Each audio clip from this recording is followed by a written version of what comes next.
আসসালামু আলাইকুম, welcome to Hasan blogs. 3 lakh টাকার কাছাকাছি যাদের বাজেট, আজকের ভিডিওটা তার জন্য খুবই স্পেশাল। 2,97,000 টাকার মধ্যে আমরা বিল করেছি। তবে আপনার বাজেট যদি 3 লাখ হয় তাহলে আপনারা এই ভিডিওটা দেখে নিতে পারেন। বন্ধুরা, টোটালি গেমিং একটা পিসি। তবে আপনারা চাইলে পিসিটা দিয়ে কিন্তু খুব সহজেই এডিটিং, ফ্রিল্যান্সিং, গ্রাফিক্স যত ধরনের কাজ আছে, আমার মনে হয় না এমন কোনো কাজ আছে যেটা এই পিসি দিয়ে করা যাবে না। যাই হোক, আমার এক ফ্রেন্ড, আমার সাবস্ক্রাইবার, আমার এক ভাই, যাই বলি না কেন, ফাহিম ভাই, AIUB'র স্টুডেন্ট এবং বাসা হলো ময়মনসিংহ, ভাইয়ের জন্য কিন্তু এই পিসিটা বিল করলাম।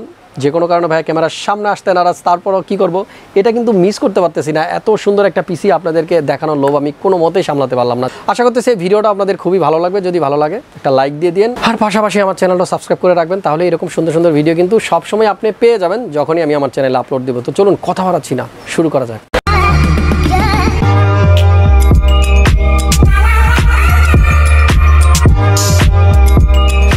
আমাদের আজকের ভিডিও আমরা ইউজ করব কোরাই 9-এর একটা প্রসেসর, কোরাই 9 10 জেনারেশনের প্রসেসর, যেটার মডেল 10900K।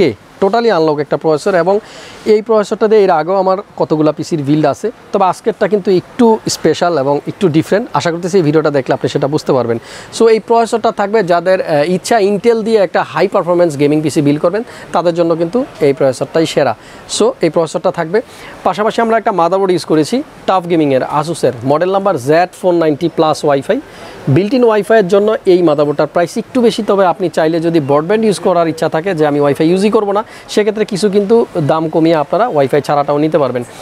রকস্টিক্সের মাদারবোর্ডও কিন্তু আমরা এই বিল্ডে দিতে পারতাম। যাই হোক, যার জন্য পিসি বিল করা তার পছন্দ Z490 টাফ গেমিং, এই জন্যই আমরা এই বোর্ডটাই দিয়েছি। আমরা একটু দেখাবো যে মাদারবোর্ডটা নর্মালি দেখতে কেমন হবে।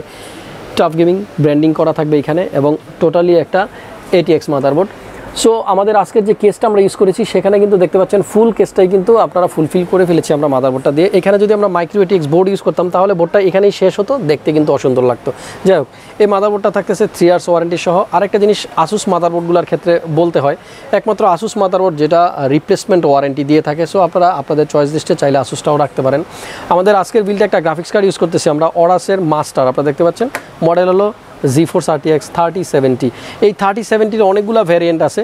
আপনারা যদি বাজেট ভালো থাকে তাহলে অরাস মাস্টার ইউজ করতে পারেন। আর এই অরাস মাস্টার সম্বন্ধে স্পেশালভাবে যেটা না বললেই নয়, সেটা হলো RGB লাইটিং, আউটলুকিং এবং স্পেশাল একটা ডিসপ্লে। আপনারা দেখতে পাচ্ছেন এইখানে কিন্তু একটা আলাদা ডিসপ্লে থাকে, যেটা অন্য কোনো গ্রাফিক্স কার্ডে নেই। এইখানে আপনারা চাইলে কিন্তু এইখানে যে ছবিটা দেখতে পাচ্ছেন, এইখানে আপনারা যদি কাস্টম করেন, এই জায়গাতে আপনারা কাস্টম কোনো ইমেজ কিন্তু ইউজ করতে পারবেন। চাইলে আপনাদের নাম কিন্তু এখানে লিখতে পারবেন, যার পিসি কাস্টম করা যায়। যাই হোক, চমৎকার এই গ্রাফিক্স কার্ডটা কিন্তু আমাদের আজকের বিল্ডে থাকতেছে, এবং এর পারফরমেন্স কিন্তু বেশ ভালো। যারা গেমার্স ভাইরা আছেন তারা অবশ্যই জানান যে 3070 অরাস মাস্টারের এই কার্ডটা বেশ জনপ্রিয়। আমাদের এই গ্রাফিক্স কার্ডটার জন্য আমরা কিন্তু পাওয়ার সাপ্লাই রেখেছি আজকের বিল্ডে P750GM গিগাবাইটের 80+ gold certified. So full modular এই পাওয়ার সাপ্লাইটাও কিন্তু আমরা আমাদের আজকের বিল্ডে রেখেছি। পাশাপাশি আমরা স্টোরেজের জন্য কিন্তু ইউজ করেছি দুইটা স্টোরেজ। আপনারা দেখতে পাচ্ছেন স্যামসাংয়ের 970 EVO Plus 500GB করে 1 TB, দুইটা NVMe M.2 ইউজ করা হয়েছে। দুটো NVMe ইউজ করার পেছনে একটা কারণ আছে। সাপোজ কোনো কারণে যদি আপনার একটা M.2 সমস্যা হয়ে যায়, তাহলে কিন্তু একটা দিয়ে আপনার কাজ চলবে, আর একটা আপনারা ওয়ারেন্টি করিয়ে নিতে পারবেন। তো আমাদের আজকের বিল্ডে আমরা কোনো আলাদা স্টোরেজ, 1 TB বা 2 TB কোনো হার্ড ডিস্ক রাখিনি। আপনারাও চেষ্টা করবেন আপনাদের বিল্ডে শুধুমাত্র একটা M.2 রাখতে, তাহলে কিন্তু পারফরমেন্স অনেক বেশি পাবেন। যাই হোক, 16GB করে দুটা র্যাম, ভাইপার গেমিংয়ের প্যাট্রিয়টের দুটা র্যাম ইউজ করতেছি, যেটার 3200 MHz। আরেকটা জিনিস আপনারা লক্ষ্য করবেন, এই র্যামটাতে কিন্তু কোনো 8GB নেই, যেহেতু পারফরমেন্সটাই আমরা আসলে প্রাধান্য দেওয়ার চেষ্টা করেছি। সো 8GBতে আসলে একটু বেশি খরচ করতে হবে ভাই, আর বাজেট সব কিছু মিলিয়ে কিন্তু আমরা এই 9-8GB র্যামটাই দিয়েছি। আর যার জন্য পিসি বিল করা উনি চায় নাই যে আমার র্যামের মধ্যে কোনো লাইট জ্বলুক। যাই হোক, যদি আপনারা 8GB র্যাম চয়েস করেন, সেক্ষেত্রে 2000 টাকার মতো করে বাড়বে, 4000 টাকার মতো এক্সট্রা কিন্তু খরচ হবে। পাশাপাশি আমাদের বিল্ডে কিন্তু আমরা ভালো পারফরমেন্সের জন্য 360 একটা লিকুইড কুলার ইউজ করেছি কোরসায়ার ব্র্যান্ডের। আমরা যদি একটু দেখাই, মডেল নাম্বার হলো IQ-H150i এলিট ক্যাপিলিক্স। দেখতে পাচ্ছেন চমৎকার 3টা 8GB ফ্যান থাকবে এই লিকুইড কুলারের মধ্যে। ইভেন হিটসিংটার উপরেও কিন্তু 8GB আছে। ক্যাসিংয়ের মধ্যে সেট করার পর দেখতে কেমন লাগে সেটাও যদি আপনাদেরকে একটু দেখাই। নিচ থেকে তাকালে আপনারা দেখবেন উপরে কিন্তু 3টা লিকুইড কুলারের ফ্যান অলরেডি জ্বলতেছে, এবং এটা কিন্তু দেখতে খুবই সুন্দর লাগতেছে। যদিও আমরা আজকের যে কেসটা ইউজ করতেছি, এটাতে ইনবিল্ট 4টা ফ্যান দেওয়া থাকে, আপনারা দেখতে পাচ্ছেন, সেগুলো কিন্তু 9-8GB। বাট কিন্তু লিকুইড কুলারের ভিতরে লাইট থাকার কারণে কিন্তু দেখতে আসলে অনেক চমৎকার লাগতেছে। তো এরপরে বলবো, আমাদের আজকের বিল্ডে একটা গেমিং মনিটর আমরা ইউজ করেছি গিগাবাইট ব্র্যান্ডের G27FC। 165 হার্জের রিফ্রেশ রেট আছে, 1 মিলি সেকেন্ড রেসপন্স টাইম আছে এবং দেখতে পাচ্ছেন এই মনিটরটা কিন্তু কার্ভ। আমরা যেহেতু এটা আনবক্স করিনি দেখাতে পাচ্ছি না, তবে আপনারা অবশ্যই ইউটিউবে অথবা গুগলে সার্চ করে জেনে নেবেন। G27FC চমৎকার এই গেমিং মনিটরটা থাকতেছে।